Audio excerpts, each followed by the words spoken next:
Significant नहीं था, ठीक है। पहले ये इतना सिग्निफिकेंट नहीं था, ये सिग्निफिकेंट लेटली हुआ है। उसका कारण क्या है कि इंडियन फॉरेस्ट सर्विस का एग्जामिनेशन को क्लब कर दिया गया।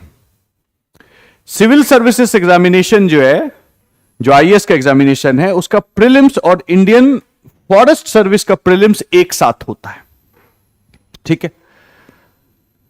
अब एक साथ अगर होता है तो भाई इनको कहीं भी तो एडवांटेज दोगे यार। देयर नॉलेज, देयर ग्रास्प, ध्यान समझिए, their knowledge, their grasp over history is not as good as IAS aspirant, क्योंकि उनका सिलेबस उतना इलेबोरेट नहीं है, उनका ग्रास्प उतना नहीं अच्छा होता है। तो कहीं पे भी तो उसको एडवांटेज दोगे जहां पे ग्रास्प है, इस जगह पे उसका स्पेशल एडवांटेज है। इसीलिए मैंने लिखा है जूलॉजिकल एस्पेक्ट। एनिमल के बारे में बहुत पूछ रहे हैं वो, लोकेशंस के बारे में बहुत पूछ रहे हैं वो, और लोकेशन में भी देखोगे कि बहुत स्पेसिफिक एरिया है, ठीक है। तो ये जो ध्यान रखिए कि इसके कारण से this is the sole reason why the number of question has gone to 25।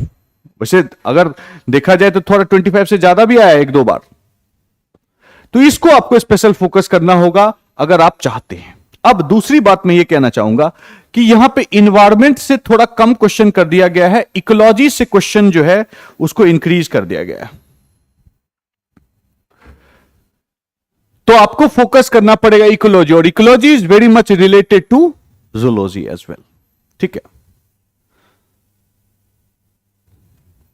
Zoology और मैं बॉटनी भी लिख देता हूं, ठीक है, बॉटनी भी लिख देता हूं, क्योंकि मतलब एनिमल के बारे में पूछ रहा है और प्लांट के बारे में भी पूछ रहा है, दोनों लिख देता हूं, कंफ्यूजन नहीं होगा, दोनों के बारे में पूछ रहे हैं, ठीक है।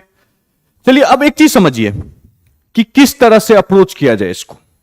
तो मैं एक एग्जांपल आपको देना चाहता हूं, ट्राई टू सी, और आप उसमें से देखना कि एक इन्वायरमेंट में बहुत बड़ा चैलेंज क्या है आपका, योर क्लाइमेट चेंज, ठीक है। अभी इश्यूज क्या है, अगर इन्वायरमेंटल इश्यूज देखते हैं उसमें तीन चीज मेजर है, प्रॉब्लम है। एक है तुम्हारा ग्लोबल वार्मिंग, एक है क्लाइमेट चेंज, और एक है पोल्यूशन। ढेर टाइप का पोल्यूशन है, ठीक है। Last year they asked mercury pollution, they asked previously as well, बहुत बार पूछा है उन्होंने, 2 बार पहले भी मरकरी रिलेटेड पूछा है, ओके। तो समझिए, क्वेश्चन पकड़ना है। अब इसमें किस तरह का अंडरस्टैंडिंग होना चाहिए। फ्लैट अंडरस्टैंडिंग होगा, क्वेश्चन नहीं बनेंगे। फ्लैट अंडरस्टैंडिंग नहीं होगा तो क्वेश्चन बन जाएगा। अब देखिए, समझिए कि 2-3 चीज आपको देखना है, ठीक है। इसमें ये वाला जो अगर है, इसमें 2-3 चीज आप देखेंगे तो निकल जाएगा आपका, ठीक है। पहला चीज मैं बोलता हूं कि व्हाई, दूसरा मैं बोलता हूं इंपैक्ट, ठीक है। उसके बाद और भी कुछ कुछ है, मैं बाद में जोड़ता हूं। व्हाई में समझिए कि ये चीज क्यों हो रहा है, ये जो इश्यू है क्यों हो रहा है। तो for example global warming, because of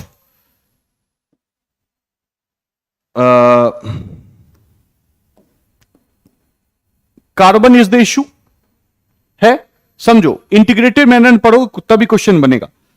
carbon related issue है global warming, okay. Climate change हो रहा है, एंथ्रोपोजेनिक फैक्टर्स है। अब यहां पे आपको जो सब पढ़ना है वो आपको साइंटिफिक साइड पढ़ना है, ठीक है। क्वेश्चन पूछता है कि पैडी कल्टीवेशन से, ध्यान समझिए, पैडी कल्टीवेशन से क्लाइमेट चेंज ग्लोबल वार्मिंग पे क्या असर है। तो समझो इस चीज को कि पैडी कल्टीवेशन, पैडी से क्या निकलता है, मीथेन। उससे क्या है आपका, मतलब मीथेन कुछ ना कुछ तो होगा, it has to do with, तो ग्लोबल वार्मिंग से रिलेटेड होगा। क्लाइमेट इंपैक्ट जो जिस गैसेस से होता है वो गैस का सवाल होगा वहां पे, ठीक है। तो इसीलिए मैंने कहा कि साइंटिफिक एंगल देखो कि व्हाट आर द थिंग्स, और उसका सोर्स क्या है। ये जो चीज है उसका सोर्सेस भी पढ़ो। ये सिर्फ समझ लेना कि कार्बन इमिट होता है किससे, चिमनी से, कौन सा पावर प्लांट, कौन सा power plant, coal power plant, उससे सफिशिएंट नहीं